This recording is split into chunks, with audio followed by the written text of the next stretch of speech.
Assalamu alaikum. I am Sumbul Zehra from Sir Syed Government Girls College. With the support and guidance of our principal Professor Ghalda Parveen, today I am going to deliver a lecture on Ampere's law and its application. But before coming to topic, I will strongly recommend all students to kindly subscribe this YouTube channel. Today we will discuss Ampere's law and its two applications, field due to a current carrying solenoid, and second one is field due to toroidal solenoid. To our topic which is Ampere's law. Ampere scientist का नाम है जिसने बहुत सारे experiments perform किए current carrying conductor और उसके around produce होने वाली मैग्नेटिक फील्ड के ऊपर। तो इसने इन एक्सपेरिमेंट से रिजल्ट निकाला जिसे हम एम्पियर्स लॉ की फॉर्म में स्टडी करते हैं। एम्पियर्स लॉ की इम्पोर्टेंस मैग्नेटिक फील्ड में बिल्कुल ऐसी ही है जैसे कि गॉसेस लॉ की इलेक्ट्रिक फील्ड में है। हम गॉसेस लॉ को यूज़ करते हैं इलेक्ट्रिक फील्ड इंटेंसिटी की वैल्यू को कैलकुलेट करने के लिए। इसी तरह हम एम्पियर्स लॉ को यूज़ करेंगे मैग्नेटिक फील्ड इंटेंसिटी की वैल्यू को कैलकुलेट करने के लिए। तो आइए ड्राइव करते हैं। एम्पियर्स लॉ के लिए हम एक कंडक्टर कंसीडर करेंगे जिसमें से करंट की डायरेक्शन अपवर्ड है और उसके around at a distance r from a wire एक सर्कुलर पाथ कंसीडर करते हैं जिसे हम एम्पीरियन लूप कहेंगे। अगर हम इस एम्पीरियन लूप को n नंबर ऑफ पैचेस में डिवाइड करते हैं तो जिसमें हर पैच की लेंथ की वैल्यू डेल्टा L के इक्वल होगी, तो according to Ampere's law B dot del L equals to B del L cos of theta. तो उसे कैलकुलेट करने के लिए हमें मैग्नेटिक फील्ड B का पता होना चाहिए कि करंट कैरिंग कंडक्टर के अराउंड मैग्नेटिक फील्ड जो है वो सर्कुलर होती है नेचर में। That can be find by the right hand rule. अगर हम करंट की डायरेक्शन में थंब को प्लेस करें तो फिंगर्स मैग्नेटिक फील्ड की डायरेक्शन को शो करती हैं। तो हमारे इसमें केस में मैग्नेटिक फील्ड की डायरेक्शन एंटी क्लॉकवाइज है, तो हम हर लेंथ एलिमेंट के लिए मैग्नेटिक फील्ड की डायरेक्शन अगर स्पेसिफाई करें तो यहाँ पर जो लेंथ एलिमेंट डेल्टा L का हमने रिप्रेजेंट किया है, यहाँ पर मैग्नेटिक फील्ड इस पॉइंट के ऊपर टेंजेंट होगी सर्कल के ऊपर। अगर हम तमाम सर्कुलर पाथ्स को n नंबर ऑफ पैचेस में डिवाइड करते हैं तो हर पैच के लिए B dot del L equals to B del L cos theta और इसका सम अप कर लेते हैं। So B dot del L 1 plus B dot del L 2 plus B dot del L 3 so on up to B dot del L up to n equals to mu not times current. Mu naught equals to permeability of free space जिसकी value होती है 4 pi into 10⁻⁷ weber per ampere metre. What is permeability of free space? ये ऐसे ही है जैसे electric field के chapter के अंदर परमिटिविटी ऑफ फ्री स्पेस होता है एप्सिलॉन नॉट, कि कोई मीडियम कितना परमिट करता है इलेक्ट्रिक फील्ड लाइंस को उसमें से पास करने के लिए। यहाँ म्यू नॉट जो बताता है कि कितनी मैग्नेटिक फील्ड लाइन इस एरिया में से पास हो रही हैं।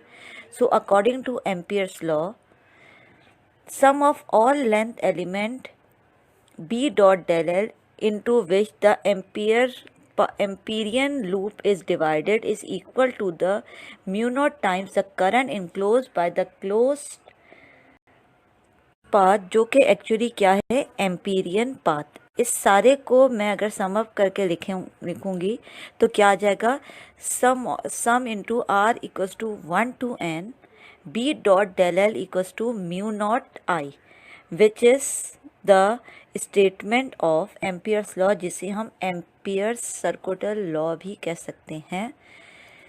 Sum of quantities B dot del L for all path elements into which the complete loop has been divided equal mu naught times the total current enclosed by the loop. So this is the statement of Ampere's circular law.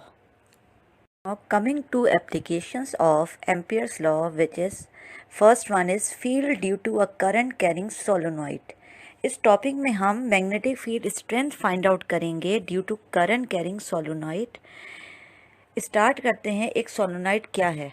A solenoid is a long tightly wound cylindrical coil of wire, when current passes through such a coil, it behaves like a bar magnet.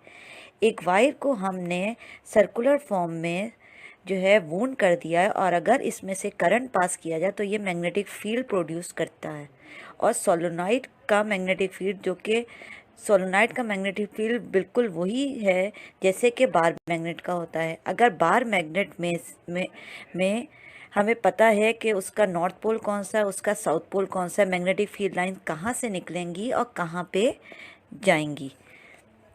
Solenoid में हम direction of magnetic field मालूम करने के लिए हम क्या करते हैं, उसके लिए हम राइट हैंड रूल यूज़ करते हैं। राइट हैंड रूल के अकॉर्डिंग हम सोलोनॉइड को अपने राइट हैंड में इस तरह पकड़ेंगे कि फिंगर्स सर्कुलेट करेंगी in the direction of current जो कि फ्लो कर रहा है सिलिंड्रिकल कॉइल के अंदर, और थंब शो कर रहा है नॉर्थ पोल को। और हमें पता है कि मैग्नेट के नॉर्थ पोल से मैग्नेटिक फील्ड लाइन निकलती हैं, और अगर थंब नॉर्थ पोल डायरेक्शन को रिप्रेजेंट करे तो दूसरा साइड साउथ पोल को रिप्रेजेंट करेगा, और साउथ पोल में मैग्नेटिक फील्ड लाइंस एंटर होती हैं।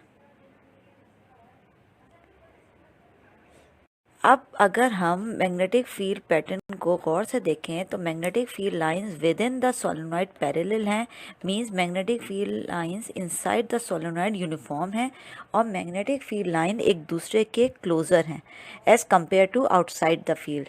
और हमें पता है कि मैग्नेटिक फील्ड लाइन एक दूसरे से ज़्यादा डिस्टेंस पे अगर हैं तो फील्ड स्ट्रेंथ जो है वो वीक होती है।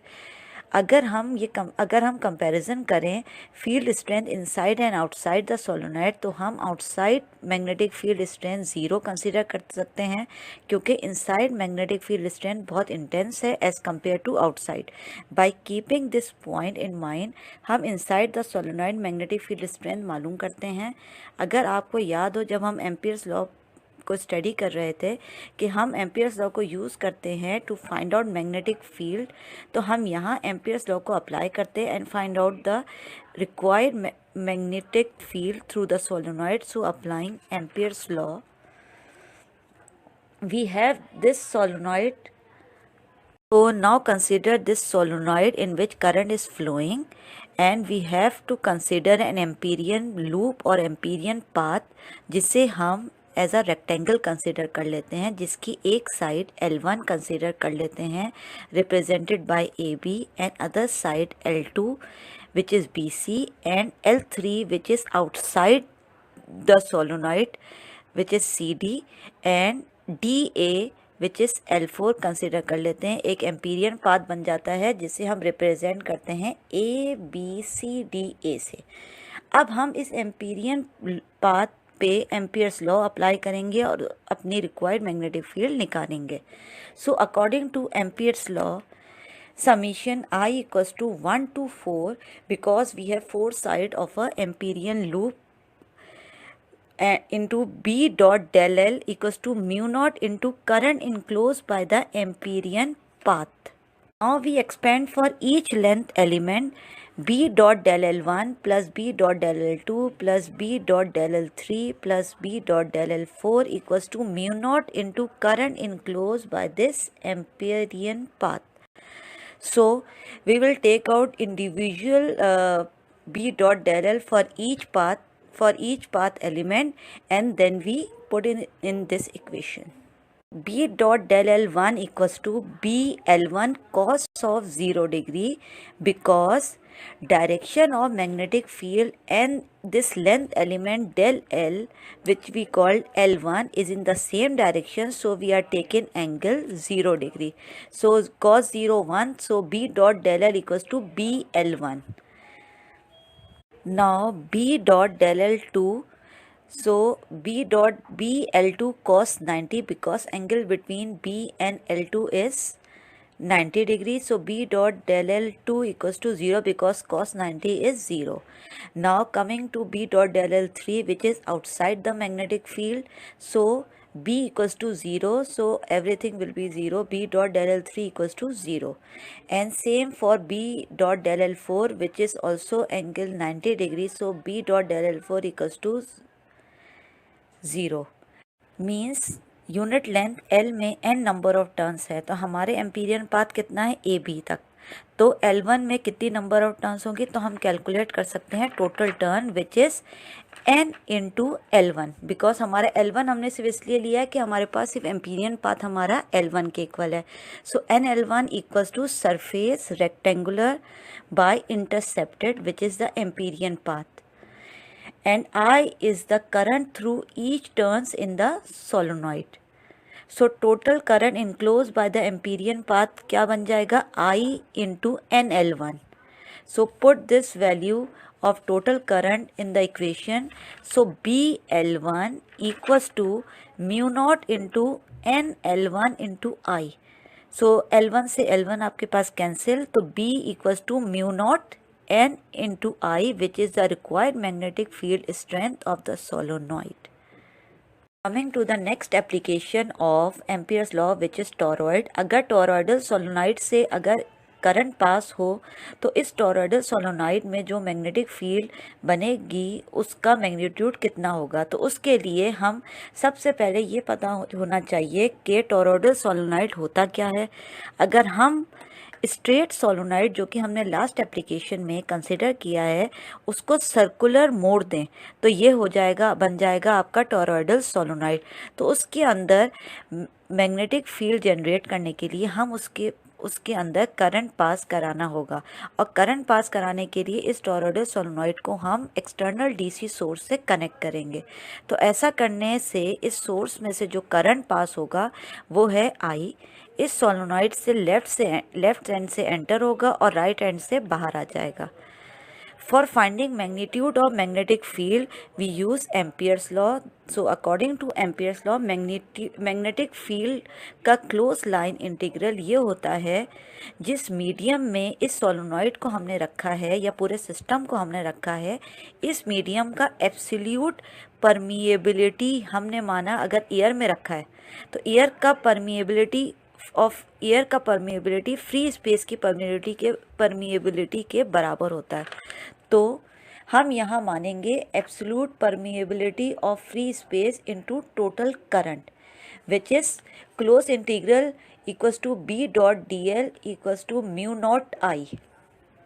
आई is not an effective current. ये इफेक्टिव करंट कितना होगा ये निकालना होगा. इफेक्टिव करंट डिपेंड करेगा कि हम क्लोज लूप कौन सा ले रहे हैं, और हमें एम्पियर्स लॉ अप्लाई करने के लिए जो क्लोज एम्पीरियन लूप कंसिडर ऐसा करना होगा जो इस टॉरॉइड के टोटल करंट कितना पास हो रहा है वो बताए. तो इस क्लोज लूप में से कितना करंट पास हो रहा है, I into total number of turns in this toroid. So इस टॉरॉइड में हमें n turns per unit length which is total turns आपके पास इक्वल किसके होंगी, n into length of this toroid. इस टॉरॉइड का टोटल लेंथ कितना होगा, इसका टोटल लेंथ पता करने के लिए हमें ये पता करना होगा कि इस सर्कल का रेडियस कितना है. इसका रेडियस अगर हमारे पास r है तो इस सर्कल की, इस टॉरॉइड की जो लेंथ है वो आपके पास टोटल लेंथ बनेगी equal to circumference of this circle which is 2πr. So total length of this toroidal solenoid which is equal to 2πr into n which is total turns. So total turns आपके पास क्या आ गई, n into 2πr.